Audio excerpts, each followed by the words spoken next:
Lorsque vous êtes à l'étranger, bien souvent, vos partenaires de discussion ne savent même pas exactement où est la France. Et quand on leur dit qu'à l'intérieur de ce pays, il y a 2 villes qui sont distantes de 30 km et qu'elles ont des stratégies de développement discordantes, ça devient absolument catastrophique. Moi, mon entreprise est dans la région de Aix, elle est à Bouc-Bel-Air, et je travaille pour un industriel qui est situé à Marseille et qui utilise quotidiennement le port de Fos-sur-Mer. C'est la visibilité du territoire. Je travaille assez fréquemment à l'international et on voit bien que la pertinence et la visibilité de ces espaces dépassent les frontières administratives. Et là, avec le pôle métropolitain, je pense que c'est un outil qui permettra une visibilité à l'international. Parce que finalement, on se rend compte que les territoires ne se connaissent pas bien.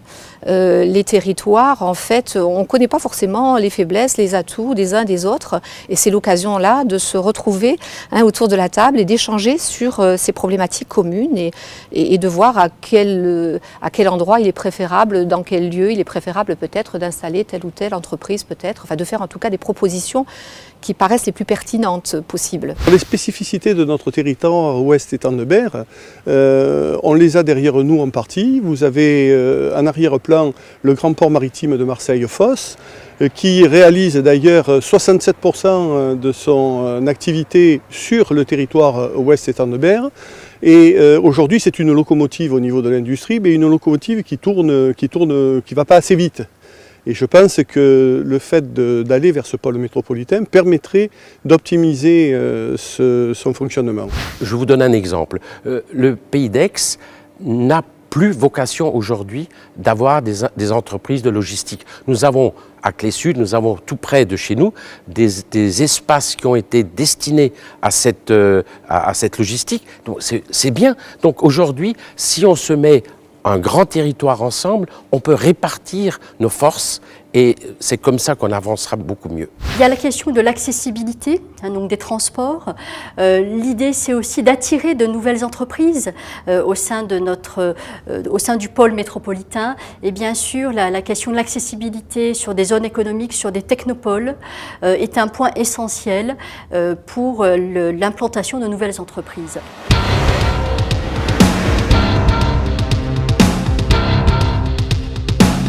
La problématique, à mon avis, elle est un peu sociétale, c'est-à-dire que l'environnement médiatique plus dire scolaire a conduit un peu à un désintérêt, même pas un peu, mais fortement, à un désintérêt pour l'industrie, le travail à l'industrie, je dirais tout ce qui est technologique. Ma préoccupation première, c'est la relation privilégiée entre nos établissements scolaires et les entreprises. Il faut aujourd'hui que les entreprises accueillent des stagiaires, accueillent des apprentis, même si le contexte n'est pas toujours favorable. Nous savons, nous sommes en contexte de crise, ce n'est pas facile, mais ce sont les salariés de demain. Et il est clair que ces jeunes doivent avoir... souvent, il y a des représentations erronées de ce qu'est ce monde du travail, de ce qu'est ce monde industriel. Et il faut qu'ils aient la bonne représentation de ce qui se fait dans l'industrie aujourd'hui. Et pour cela, il faut qu'ils puissent y entrer. Je me plains de la monoculture du service de notre territoire. J'ai toujours pensé que c'était terriblement dangereux pour notre avenir. Le service, naturellement, nous en avons besoin. Naturellement, c'est fabuleux qu'il y ait énormément de services qui s'installent ici. Mais si demain, nous n'avons plus d'industrie, nous n'avons plus besoin de services. Parce qu'aujourd'hui, si nous avons des avocats, des experts comptables, des bureaux d'études, etc., c'est parce que l'industrie en a besoin.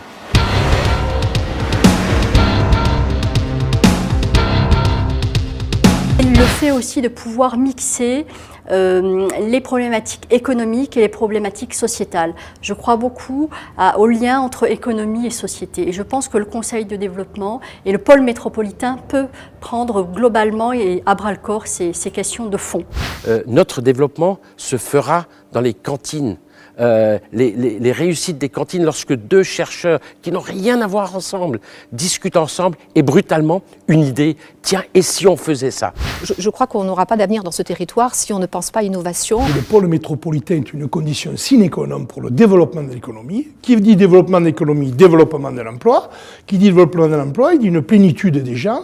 Et on est bien, il n'y a pas que le soleil ici. Il faut qu'on travaille parce qu'autre soleil attendre du tourisme, c'est pas toujours évident. Le tourisme, c'est 4 mois par an. Le travail, c'est 12 mois par an.